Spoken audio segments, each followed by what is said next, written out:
Hey everyone, and welcome back to Investing Talk podcast. It's been quite a start to the year in the markets, wouldn't you say? I mean, on one hand, we've got the S&P 500 and the Nasdaq Q.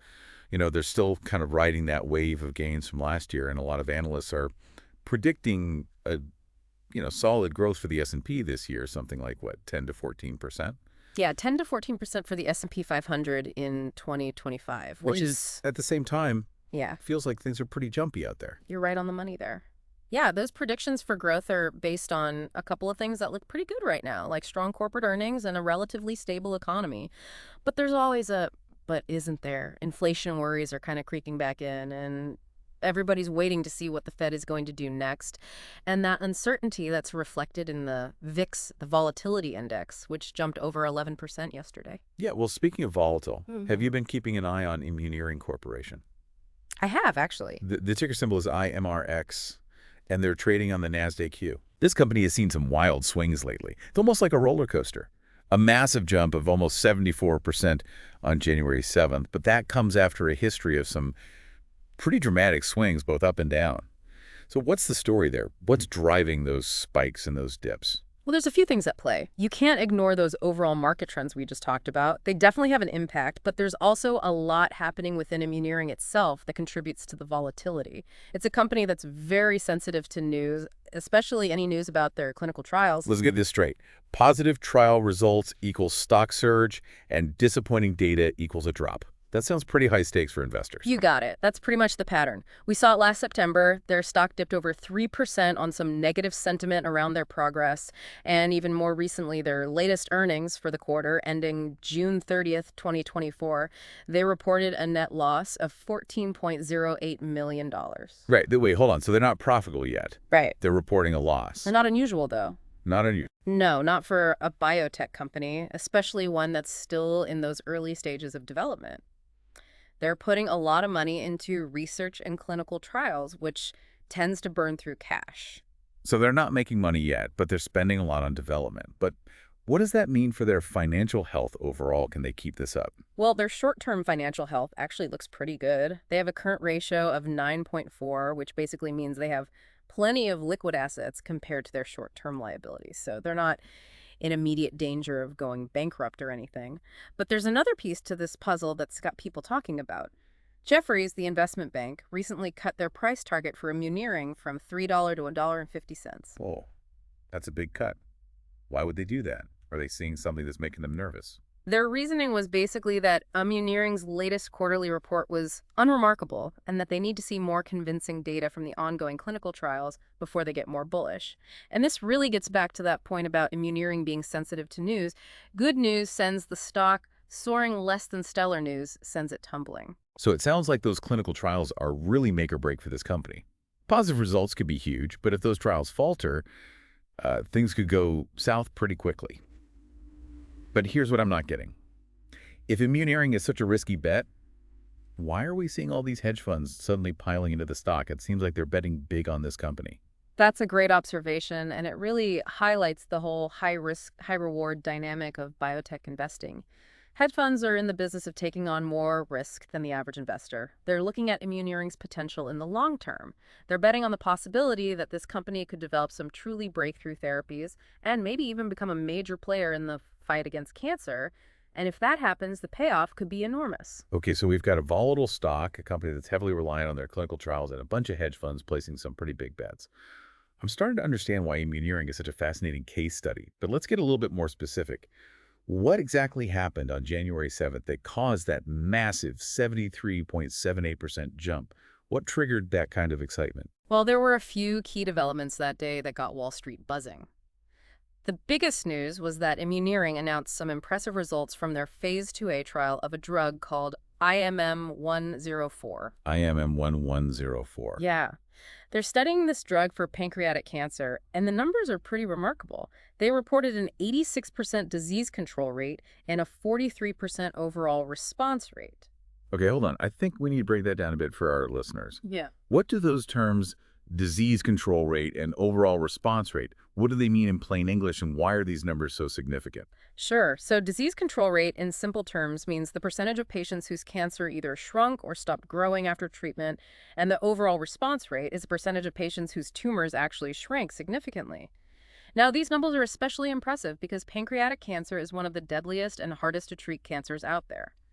Current therapies often have limited effectiveness and come with some pretty harsh side effects. So are these results suggesting that IMM 1104 could be a game changer for pancreatic cancer treatment? Is that why the stock took off? That's exactly it. And to add fuel to the fire, the FDA also granted what's called Fast Track designation for IMM 104 for the treatment of NRAS mutant melanoma. An RAS mutant melanoma. Yeah, it's a mouthful, but essentially it means that the FDA sees the potential of this drug and is going to speed up the development and review process. This could potentially shave years off the usual timeline for bringing a new drug to market, which is obviously great news for the company and its investors. Okay, so we've got positive trial results, and the FDA is giving this drug the green light for faster development. It sounds like Immuneering is on a roll. Is there anything else going on that we should be aware of? There are a couple more things. Immuneering also announced that they'll be presenting more data from their trials in early January, and investors are eagerly awaiting that data release, hoping for further validation of IMM 104's potential. And strategically, Immuneering recently formed a pancreatic cancer advisory board. They've assembled a team of leading experts in the field to guide their research and treatment strategies.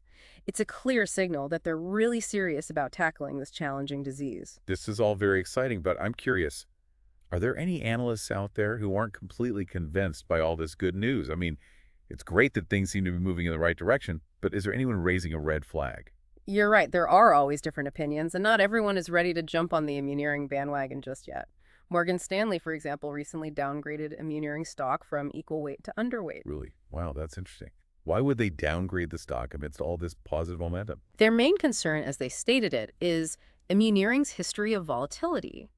They're acknowledging the positive developments, but they're also cautioning investors that this stock is still very risky. It can swing wildly in either direction based on the slightest bit of news. So it's that classic case of high risk, high reward. Investors need to decide for themselves whether the potential payoff is worth the roller coaster ride. What do you think about all this? As an expert who's been following this company, how do you weigh the risks and rewards? Is Immuneering a stock you would personally consider investing in? Well, that's a tough question, I think. Immuneering is a fascinating company with a lot of potential, but it's definitely not for the faint of heart. It really comes down to your personal risk tolerance and investment goals. Yeah. You know? That makes sense. But for those listeners out there who are maybe thinking about taking a chance on Immuneering, what are some of the key things they should be looking at? What are those make or break factors for this company in the next few years? All right, let's break it down. First and foremost, you got to keep a close eye on those clinical trials. As we've been saying, they're absolutely crucial for any biotech company, but especially for Immuneering. Those trial results are going to make or break the company's future. So if I'm listening to this podcast and I'm thinking about Immuneering, I should be setting a Google alert for IMM1104 and Immuneering, right? Absolutely. You want to be in the know as soon as any news drops about those trials.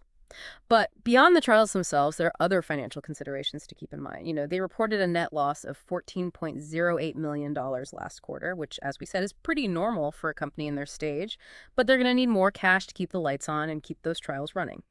They recently raised over $120 million in a public offering, which gives them some breathing room, but how they manage their burn rate and future fundraising will be crucial. You're talking about how quickly they're spending money, right? And what happens when they need to raise more capital. Does that mean diluting existing shares, which could potentially impact the stock price? You got it. Dilution is always something investors need to be aware of in the biotech space. New fundraising rounds can impact the value of your shares. So it's a balancing act for Immuneering. They need to keep those trials moving forward, which requires money, but they also need to manage investor expectations and avoid overly diluting the stock. Okay, so clinical trials and financial management, those are key factors to watch.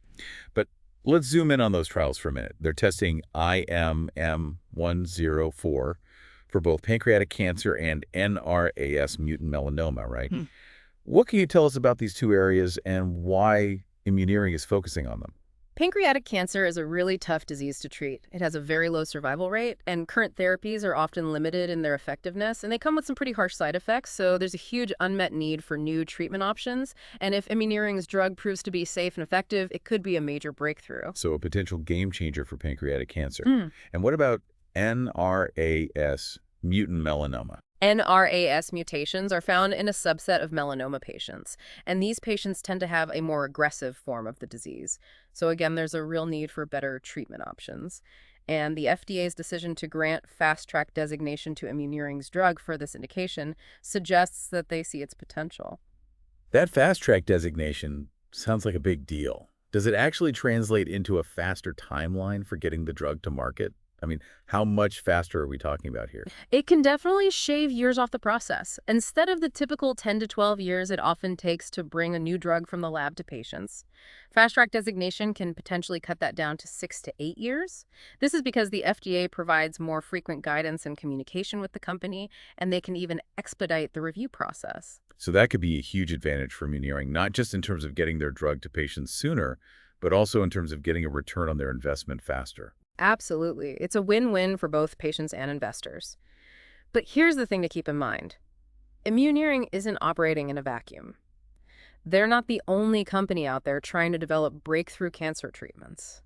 There's a whole competitive landscape out there. That's a good point. Yeah. Who are some of the other companies that Immuneering is going up against, and what makes their approach stand out? In the pancreatic cancer space, they're competing with some big pharma giants like Merck and Bristol-Myers Squibb, who are also developing immunotherapy drugs. So if they're taking on the heavyweights of the industry, that's got to be a challenge. It definitely is. Yeah. And in the NRAS mutant melanoma space, they're going head-to-head with companies like Amgen and Array BioPharma. But what's unique about Immuneering's approach is that they're targeting a specific protein called MSP, which they believe plays a crucial role in driving cancer growth. So they're going after a specific target, which could potentially lead to a more effective and less toxic treatment. Exactly. And that's what investors are watching closely. The success of their approach really hinges on whether targeting MSP does lead to better outcomes for patients. This is getting interesting. You've got the financial picture, the clinical trials, and the competitive landscape. But what about the people behind the scenes? What can you tell us about Immuneering's management team and their ability to navigate all of these challenges and opportunities? They've got a pretty solid team. Ben Zeskind, their CEO, has a strong track record in the biotech industry. He's got experience leading other companies through successful drug development and commercialization. And their chief scientific officer, Anand Ganasan, has a stellar reputation in the research world. He's got a PhD from MIT and has published extensively on cancer biology and drug development. So they have the leadership and the scientific expertise to potentially pull this off. But what about their overall strategy? Where do they see themselves fitting into the broader landscape of cancer treatment? Their goal is to become a leader in precision oncology. This means developing therapies that target the specific genetic drivers of cancer in individual patients. It's a move towards personalized medicine where treatments are tailored to each person's unique tumor profile. That's a hot area in cancer research right now. Yeah. But it sounds like it requires a lot more than just developing drugs. They need to figure out how to identify the right patients for their treatments, which probably involves things like genetic testing and biomarkers. You're absolutely right. They're investing not only in drug development, but also in companion diagnostics, which are tests that can help determine which patients are most likely to benefit from a particular therapy. This companion diagnostic piece is really crucial for precision oncology to really take off. Okay, so they've got a grand vision, a strong team, and they're working on some potentially game-changing therapies. But what are some of the hurdles they might face along the way? What are the things that could derail their plans? Well, for one thing, clinical trials are inherently unpredictable. There's no guarantee that IMM1104 will continue to show positive results as they move into larger and later stage trials. They could encounter unexpected side effects, or the drug might not be as effective as they initially hoped. So even with those promising early results, there's still a lot of risk involved. Absolutely. And beyond the clinical trials themselves, there's the whole regulatory landscape to navigate. Getting FDA approval for any new drug is a lengthy and complex process, and there's always the possibility of delays or setbacks. And let's not forget the competition. They're going up against some well-established companies with deep pockets and lots of experience in bringing drugs to market. It's going to be a tough battle for Immuneering to carve out a niche for themselves. You've hit on some really key points. They need to manage their finances, effectively navigate the regulatory hurdles, and stand out in a crowded marketplace. It's a lot to juggle. It sounds like they've got their work cut out for them. So taking all of this into consideration, where do you stand on Immuneering as an investment opportunity? What's your overall assessment? I think. Immuneering is a really interesting case for investors who are okay with, higher level of risk. There's a lot of potential upside if things go their way, but there are definitely some significant risks that can't be ignored. So not exactly a slam dunk for everyone, but potentially a very rewarding investment for those who are willing to kind of ride out the volatility and bet on the long game. Exactly. And that's the key takeaway here. Immuneering isn't a set it and forget it kind of stock. You need to be actively following their progress. Staying informed about their clinical trial result, their financial situation, and the competitive landscape. It sounds like doing your homework is absolutely essential with this one. But that's always good advice for any investment, right? Don't just jump in blindly, do your research, understand the risks, and make sure it aligns with your overall investment goals. Couldn't agree more. Knowledge is power, especially in the world of investing. Well, we've covered a lot of ground today, haven't we? We've explored Immuneering's roller coaster ride in the stock market, delved into their promising clinical trials, examined their financial health, and sized up the competition. I think we've given our listeners a pretty comprehensive overview of this fascinating company. I hope so. It's a company with a lot of moving parts, but I think we've highlighted the key things investors need to be watching. So for all of our listeners out there, what do you think? Is Immuneering a stock you'd consider adding to your portfolio? It's certainly a gamble, but it could be a very rewarding one if those bets pay off. As always, it depends on your individual risk tolerance and investment strategy. If you're comfortable with the volatility and you believe in their long-term vision, Immuneering might be worth a closer look. Excellent advice. And remember, everyone, this is just one piece of the puzzle. Oh, Always do your own due diligence, consider your own financial goals, and consult with a financial advisor if needed. sound advice. Well, that wraps up another episode of Investing Talk Podcast. Thanks for joining us on this deep dive into the world of Immuneering Corporation. Don't forget to subscribe to our podcast, share this episode with your fellow investors, and leave us a comment with your thoughts on Immuneering. We'd love to hear from you. Until next time, happy investing, everyone.